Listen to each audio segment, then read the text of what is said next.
Hər kəsə salam. Deməli biz bugün nəyi keçirik? Ekranı paylaşaq. İç-içə for dövrü, nested loop biz adlandırırıq bunu ümumi olaraq. Eşitmisinizmi?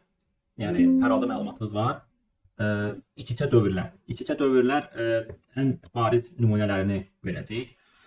İç-içə dövrlərin. Gəlin lövhəni açaq. İç-içə dövrlər. Nested loop. İç-içə dövrlərə biz nümunələr verə bilərik. Məsələn, deyə bilərik ki, vurma cədvəli İç-içə dövrlərlə qurula bilir. Başqa nə deyə bilərik? Məsələn, sinifdəki sizin əyləşdiyiniz parta deyirlər də, yəni masaların sətr və sütun şəklində düzülüşü. Düzdürmü? Bir cədvəl formasında onu göstərə bilərik biz əslində. Və yaxud da başqa göstərə bilərik şablonlar, şablonlar, çərçivələrin qurulması və s. Həmçinin də iç-içə dövrlər axtarış alqoritmlərində istifadə olunur. Məsələn, bütün cütlüklərin axtarılması.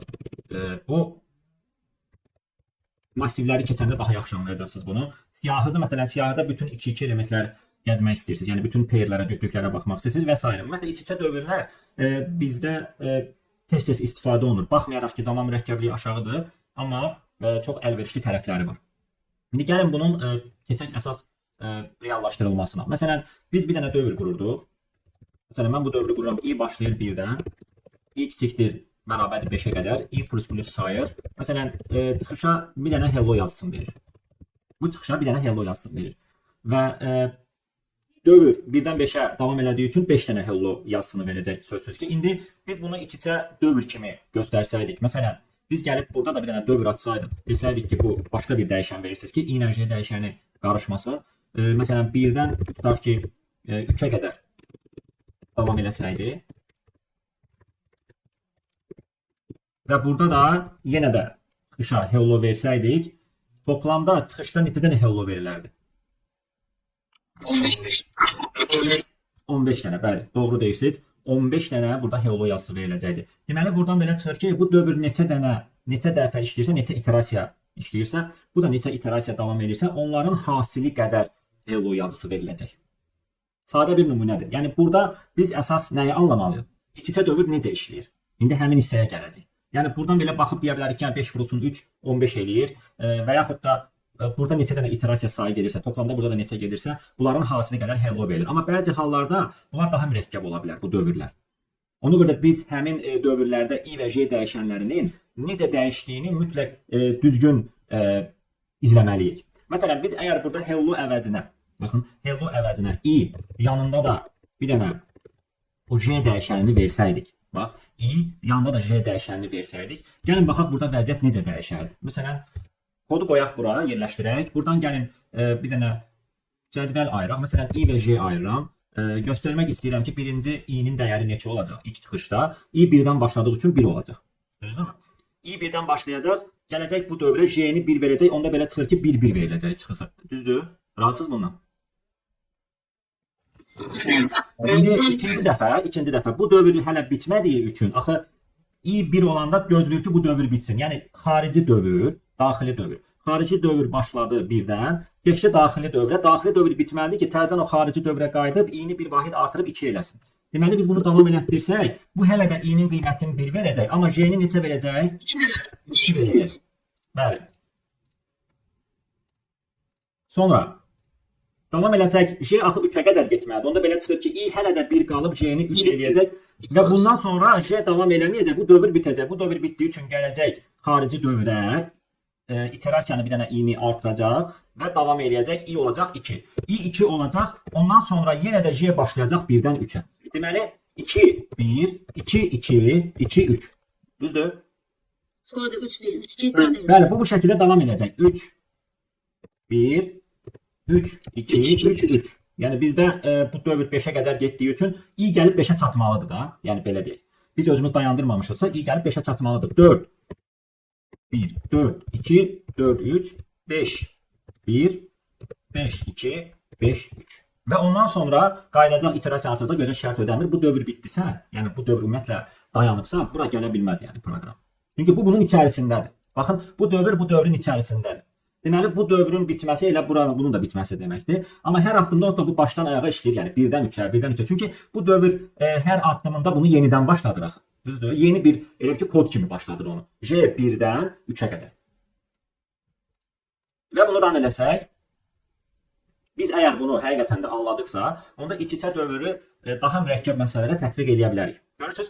Baxın, burada i sabit qalanda j başlayır dəyişməyə. Çünki gözləyir ki, j 1 2 3 bitsin, sonra i-ni 2 eləsin, gəlsin yenə j-ni 1 2 3, i-ni 3 eləsin, 1 2 3 j, yəni bu şəkildə gedir. i bitdisə, iç-içə dövr bitdi. Yəni biz burada adlandırma aparsaq, bu xarici dövrdür. Bu isə daxili dövrdür. İndi 3 dənə iç-içə dövr də verə bilərsiniz. 4 dənə də verə bilərsiniz. Onsuz da siz gələcəkdə bu tip məsələlərdən qarşılaşacaqsınız sözsüz ki, yəni 3 dənə iç-içə dövr qurmaq, 4 dənə qurmaq lazım olur. Yəni kiçik ölçülərdə zaman limitini aşmırıq deyə bütün hallara baxmaq üçün iç-içə dövrlərdən istifadə edirik. Ona görə də siz iç-içə dövrlərin necə işlədiyini yaxşı bilməlisiniz. Davam edəkmi? İndi burada onsuz da PDF-i açsaq, PDF-i buradan açaq. Dərslər, fəsil 1, iç-içə for dövrü. Baxın, burada PDF-də biz göstərmişik, ümumiyyətlə xarici dövr, daxili dövr, bir neçə nümunələrə baxmışıq. Amma istəyirsinizsə gəlin burada göstərdiyimiz, məsələn, vurma cədvəlini də quraq, bir dənə şablon da quraq. Düzdürmü? Bunları qursaq, siz artıq oradakı məsələləri də çox asanlıqla işləyə biləcəksiniz. Gəlin baxaq, ümumiyyətlə burada nələri göstərmişik? Birinci dediyimiz neçə dənə hello verilir. Sonra götürmüşük, məsələn, burada bir dənə vurma cədvəli qurmuşuq. Bundan sonra bir dənə qurmuşuq şablon. Sonra bu şablonu daha fərqli bir üçbucaq formasına salmışıq. Ən sonunda da tapşırıqları göstərmişik. Yəni bu mövzunun çox da tapşırığı yoxdur, amma irəlidə tez-tez istifadə eləyəcəyik sözsüz ki. 10 dənə tapşırığı var. Gəlin biz çərçivə də quraq. Çərçivə odur ki, məsələn, mən burada i və j-ni ləğv eləyərdim. Tutaq ki, burada verərdim x hərfi, amma sətri sonlandırmazdıq. Sətri niyə görə sonlandırmırıq? Çünki biz deyirik ki, ümumiyyətlə biz buna sətir kimi, buna sütun kimi baxsaq, belə çıxır ki, biz hər dəfə 3 dənə x çıxışa veririk. 3 dənə x-i çıxışa verəndən sonra sətri sonlandıraq. Bu nə deməkdir? Bu deməkdir ki, sən 3x verəcəksən, sətri sonlandıracaqsan, sonra yenə 3 dənə x, sonra yenə 3 dənə x, düzdür? Yəni bu çıxışda nə verəcək? X, x, x, x, x, x, düzdürmü? 5 dəfə. Razısınız bundan? 5 dəfə. Baxın, bu kod 5 dəfə hər sətirdə 3 dənə x olmaqla çıxışa verəcək. Bunu mütləq edirik biz. Çünki biz bu bir dənə sətri bitirdiksə, yeni sətrə keçmək üçün endline verir. Yəni içəridəki dövr bitirsə, bir dənə sətr bitir demək. Yəni sütunları tamamlayırıq. Bax, sütun tamamlandısa, bir dənə sətr bitir, keçməliyik o biri sətrə. Yəni i dövrü əslində buradakı sətirlərin sayıdır. Fikir versiniz, i-ni 5-ə qədər aparmışdıq və burada 5 dənə sətr var. J-ni 3-ə qədər, hər sətirdə də 3 dənə x var. İndi bunu biraz dəyişdirək. Məsələn, verək buna ulduz. Məsələn, bunu tutaq ki, 3 eləyək. Bunu məsələn 4 eləyək. Bu 3 sətir, hər sətirdə 4 dənə ulduz verəcək. Aydın məsələdir. 3 sətir, hər sətirdə 4 dənə ulduz. Biraz da bunu dəyişdirsək. Məsələn, bəlkə siz kvadrat çərçivə vermək istəyirsiniz. 5-in 5-ə. Məsələn, 5-in 5-ə bir dənə çərçivə verə bilərsiniz. 5 sətir, 5 sütun. Düzdürmü? İndi bunu kvadrat çərçivəni qurmaq elə də çətin deyil. Amma bəzi çərçivələr var ki, məsələn, üçbucaq formasında istəyir bizdən. Tutaq ki, bizdən belə bir çərçivə istəyirlər. Deyə bilər ki, ulduz, ulduz, ulduz. Sonra 3 dənə ulduz, sonra 4 dənə ulduz, sonra da 5 dənə ulduz verir. İndi bəs biz burada nə edəcəyik? Biz burada baxırıq ki, birinci sətirdə bir dənə ulduzdur, 2-də 2 dənə, 3-də 3 dənə. Deməli, hər sətirdə həmin sətrin nömrəsi qədər ulduzdur. Düzdür? Bu birinci sətirdə 1 ulduzdur. Bu ikinci sətirdə 2 ulduz. Bu üçüncü sətirdə 3 ulduz. Dördüncü sətir 4 ulduz. Beşinci sətir 5 ulduz. Və gəlirik, bunu burada necə dəyişdiririk? Biz baxırıq ki, j hər dəfə 1-dən 5-ə davam eləyəndə hər dəfə sabit olaraq 5 dənə ulduz verir. Onda j-ni biz i-dən asılı vəziyyətə gətirə bilərikmi burada? J bərabərdir 1-dən, j kiçik bərabərdir nə yazırıq? I. Tamamilə doğrudur. Yəni i neçə olursa j də o qədər davam edir. Yəni i 1 olsa j 1-dən 1-ə, i 2 olsa j 1-dən 2-yə və dolayısıyla hər bir sətirdə uyğun olaraq i dənə ulduz veriləcək. Və bunu run eləsək, istədiyimiz nəticəni əldə edirik. Yəni bunları bir-bir analiz eləyə daha yaxşı möhkəmləndirə bilərsiniz sözsüz ki. Məsələn, başqa bir dənə nümunəyə baxaq. Tutaq ki, bu belə versəydi bizə. 5 dənə ulduzla başlayır, sonra azala-azala gedir. Bu bayaqki kodun tərsi kimidir. Yəni burada elə bir ki, J birinci 5 dəfədir, sonra 4 dəfə, sonra 3 dəfə getdikcə J-nin elə bir i-nin sayı artdıqca J-nin sayı azalmalıdır. Ya biz bu dövrü tərs apara bilərik. 5-dən başladıb azalda-azalda getsəydik, 1-dən 5-ə, yəni bu bizim işimizi görəcəkdi. Amma elə eləyə bilərdik ki, J-ni dəyişdirməklə də istədiyimiz nəticəni əldə edə bilərdik. Yəni bura 5 verərdik. Bura ya da belə eləyək. Eləyə bilərdik, bəli. J-ni i-dən başladardıq. 5-ə qədər davam eləyərdik. Çünki i1 olsa 1-dən 5-ə 5 dənə ulduz, i2 olsa 2-dən 5-ə 4 dənə ulduz. Düzdür? Başlanğıc qiymətini i verirsən ki, i artdıqca deməli J-nin intervalı azalacaq. Düzdür? I böyüdükcə J i-dən 5-ə daha kiçik intervala doğru gedir. Və ona görə bu 5-dən 4-ə azala-azala ulduzları verəcək bizə. Və son olaraq bir neçə dənə tapşırığa baxaq. Məsələn, birinci sualı açacaqsa sadə bir tapşırıqdır. Deyir, NM ölçülü diyezlərdən ibarət çərçivə verin. Biz burada 5-5 vermişik. Gəlirik bir dənə giriş veririk NM. Düzdür? Artıq girişlə işləyirik biz. Bunu N-ə qədər aparırıq, bunu M-ə qədər aparırıq. Və bizə istədiyi nə idi? Diyez idi. Bunu dəyişirsən diyezə və məsələn, həll olur. Məsələn, 3-ün 4-ə diyez, bunu düzəltmədik, 1-də. Burada sabitdir də, yəni hər sətirdə eyni sayda veririk. 3-ün 4-ə çərçivəni əldə edirik. İndi siz növbəti məsələlərə keçəndə görəcəksiniz ki, bu məsələlər əslində bir-birinə bənzərdir. Sadəcə cüzi dəyişikliklər var da, yəni biraz modifikasiya edəcəksiniz kodunuzda. Məsələn, bu deyir ki, həmişə 3 sətir olsun, amma hər sətirdə n dənə ulduz, kənarlarında ulduz olsun, ortası boş olsun. Məsələn, bu sualı biz həll etmək üçün biz bilməliyik ki, kənarlardakı indekslər, nömrələr nədir? Kənarlardakı nömrələr əslində ilk sətir və ilk son sətirdir. İlk sütun və son sütun deməkdir. Məsələn, biz bu sualda əgər bir dənə n daxil eləmişik. Bunu normal 3-ə qədər davam edib, bunu hər dəfə n qədər aparacaqsa, bunu ləğv eləyəcəyik və ulduz versəydik, bu normal hamısını dolduracaq. Məsələn, 5 yazsaydın, görsən 3-ün 5-i hamısını doldurur. Amma biz istəyirik ki, kənarlar da olsun, ortası boş qalsın. Bunun üçün biz şərti tapmalıyıq ki, hansı qiymətlərdə ulduz versin, ortası da boş qalması üçün digər halda boşluq versin. Kənar indekslər nə deməkdir? İlk sətir, son sətir, ilk sütun, son sütun. Onda ilk sətir deyəndə biz nə başa düşürük? i-nin 1 qiyməti. Düzdür? 1 qiyməti. Son sətir, burada i 3-ə qədər davam edir deyə i-nin 3 qiyməti. İlk sütun j-nin 1 qiyməti. Son sütun j-nin n qiyməti. Və bu halda biz gəlirik ulduz veririk ki, bu ancaq kənarlara ulduz versin və ortanın da boş olması üçün çıxışa nə veririk? Boşluq. Yəni digər indekslərsə, digər xanadadırsa, bu boşluq qoysun ki, o kod istədiyimiz kimi çərçivə alınsın. Heç nə qoymazsan, onları bitişik verəcək.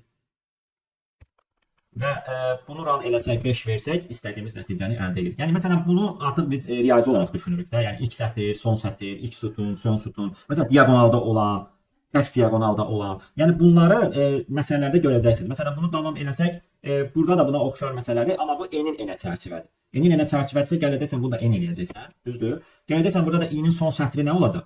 Nömrəsi n olacaq. Düzdür? Başqa heç nə dəyişmirsən. Başqa heç nə dəyişmirsən. Hər şey olduğu kimi qalır. 5 yazırsan. 5-in 5-ə ortası boşluq, kənarları ulduzlardan ibarət çərçivəni əldə edirik. Başqasına baxaq mı? Məsələn, D, bu n-in m-ədir.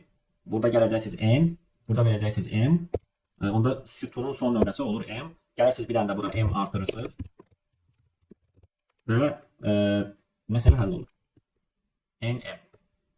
Məsələn, 4-ün 5-ə. 4 sətir 5 sütun. Burada bir dənə də məsələ diagonalı da həll eləyə bilərik. Maraqlıdır diagonal. Yəni bu diagonalı da həll eləyək. Diagonal bizdə kvadrat çərçivədən söhbət gedir. Yəni diagonal anlayışı ümumiyyətlə kvadrat çərçivələrdən sətir sütun sayı bir-birinə bərabər olan. Biz əsas diagonal adlandırırıq. Bunu da adlandırırıq tərs diagonal. Məsələn, biz buradan götürsək, desək ki, bu hissə, baxın, buradakı bu elementlər var, bu xanalar var. Bunların nömrələrinə baxsaq, məsələn, bura biz yazsaq 1, 2, 3, 4, 5 sütunları yazsaq, burada sətirləri yazsaq,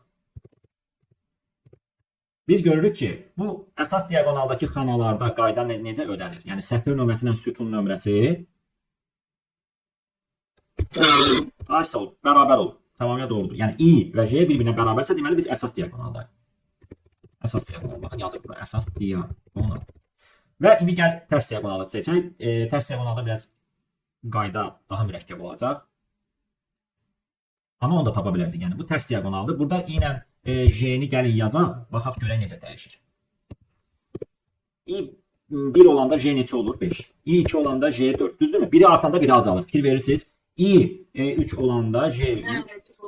i 4 olanda 2. Bu da 5 olanda 1. Necə? Cəm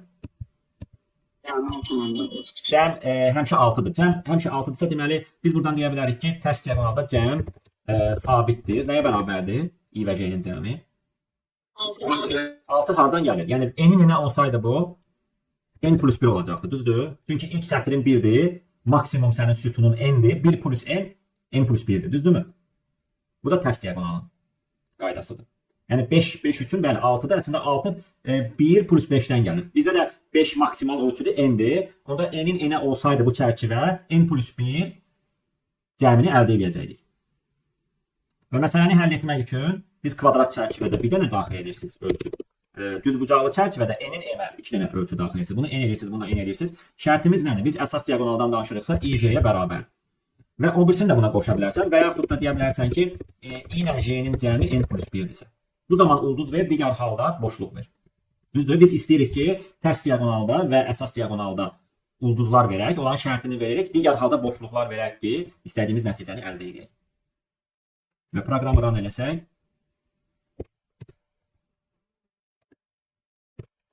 məsələ həll oldu. Əlavə olaraq buradan tapşırıqlara da baxa bilərsiniz. Yəni bu mövzumuz, yəni əsas hissəsi bura qədər, amma tapşırıqları işləyəcəksiniz. Başlayaq. Piramidanın qurulması. Piramidanı qurmaq üçün bizə bir dənə dəyər verir. Əsas piramidanın mərtəbəsi deməkdir. Məsələn, n bərabər tutaq ki 5 verirsə, piramidanı deməli bu quracaq bu formada. Məsələn, x verəcək. Sonra x verəcək. Baxın, bunu çəkəcək bu tərəfə. 5 mərtəbədən ibarətdir. 5 dənə x verəcək, düzdür? Bunu çəkəcək bu şəkildə. Sonra 7 dənə x verəcək. Düzdürmü? Sonra 9 dənə x.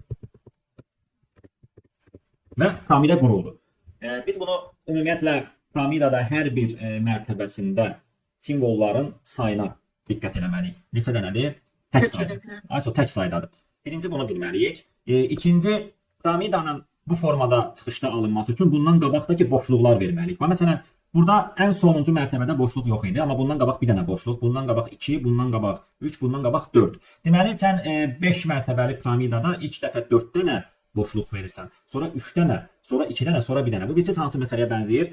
Bayaq ulduzlardan 3 bucaq düzəltdik. Yəni ulduzlardan düzəltdiyimiz 3 bucaq həm arta gedən və yaxud da azala gedən hər iki versiyaya baxdıq. İndi həmin hissəni tətbiq edəcəyik biz piramidada. Birincisi, gəl belə deyək də, tutaq ki, biz boşluqları qoyaq qırağa. Ümumiyyətlə bir dəfə 1, sonra 3, sonra 5, sonra 7, sonra 9, bunu n dəfə, yəni ilk n dənə tək ədədlərin dövrünü necə qura bilərik? Məsələn, biz birinci başlasaydıq. Birdən başlayıb 2 artıq. Lap n-i ləğv eləyək, istəyirsiniz 5 üçün baxaq məsələn nümunəyə. Birinci bizdə bu məsələni işləmək üçün həmişə sətirlərin sayına fikir verin. Sətirlərin sayı n-dir sən birinci dövrünü n-ə qədər quracaqsın. Digər hissələri j-də sən artıq belə deyək də düzəlişləri eləməlisən ki, bir dəfə verim, sonra 3 dəfə verim, sonra 5 dəfə verim. Məsələn, normalda biz i-ni 1-dən başladıq 5-ə qədər versəydik və mən istəyirəm ki, ilk dəfə bu bir dənə x versin, sonra 3 dənə, sonra 5 dənə, sonra 7 dənə, sonra 9 dənə. Sən bunun üçün bir neçə üsuldan istifadə edə bilərsən. Məsələn, bir dənə tək ədəd götürərsən başlanğıcda, məsələn k1. Götürərsən, deyərsən ki, j başlasın 1-dən k-ya qədər getsin. X versin çıxışa. Sətri sonlandırsın, k-nı 2 vahid artırsın. Bu nə deməkdir? Yəni növbəti dəfə 3-ə qədər davam eləsin j. Düzdür? 3 dənə k verəcək. Sonra 3 dənə x verəcək. Bu bizi necə eləyir? İlk dəfə k1 vermirsən, sonra bu eləyəcək k-nı 3, sonra eləyəcək 5, sonra eləyəcək 7, 9-da bitirəcək də. Düzdür? Məsələn, biz bunu run eləsək, bu proqramı. O bizə niyə düz vermədi? K-nı sildik, K-nı niyə sildik? K-nı qaytaraq. Bu bizə piramidanın hər mərtəbəsindəki x-ların sayını qaytarır. Amma piramida formatında verməyib abi. İndi o piramida formasına gətirmək üçün biz bunun əvvəlinə boşluqlar verməliyik. Yəni mən məsələn bu x-i çıxışa verməzdən qabaq boşluq verməliydim. Ki bunlar sağa sürüşsün də, yəni elə fərz edeyim. Deməli biz bayaq analiz elədik ki, burada ən axırıncıda boşluq olmur. Bundan qabaqkilərdə bunda 4 dənə, bunda 3 dənə, bunda 2 dənə, bunda 1 dənə boşluq var. Deməli 5-dirsə 4 dənə boşluqla başlamalısan sən.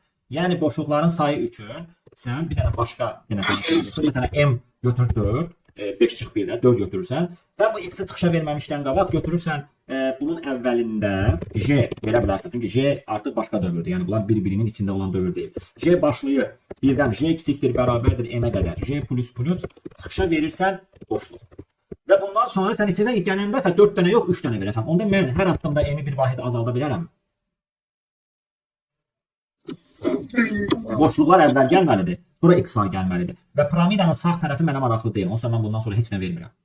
Ona görə mən sonra boşluq verməyim mənasızdır. Yəni piramidanın əsas düzələn hissəsi ön boşluqlardan yaranır. Və bunu run eləsək,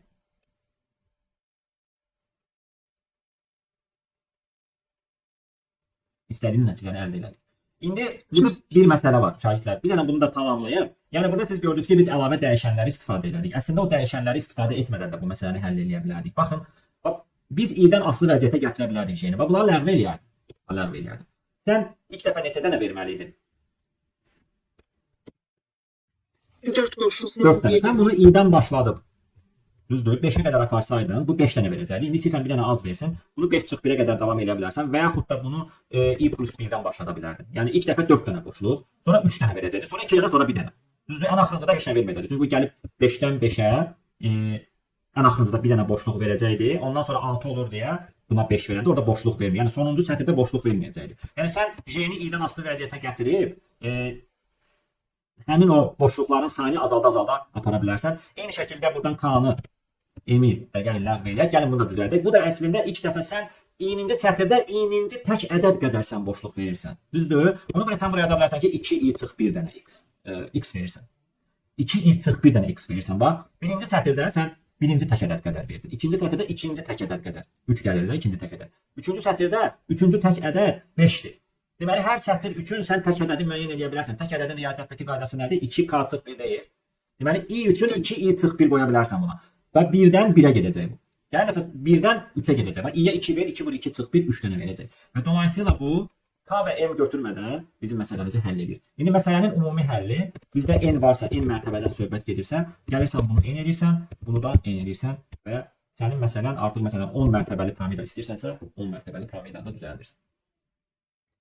Çox sağ olun. Bu da belə.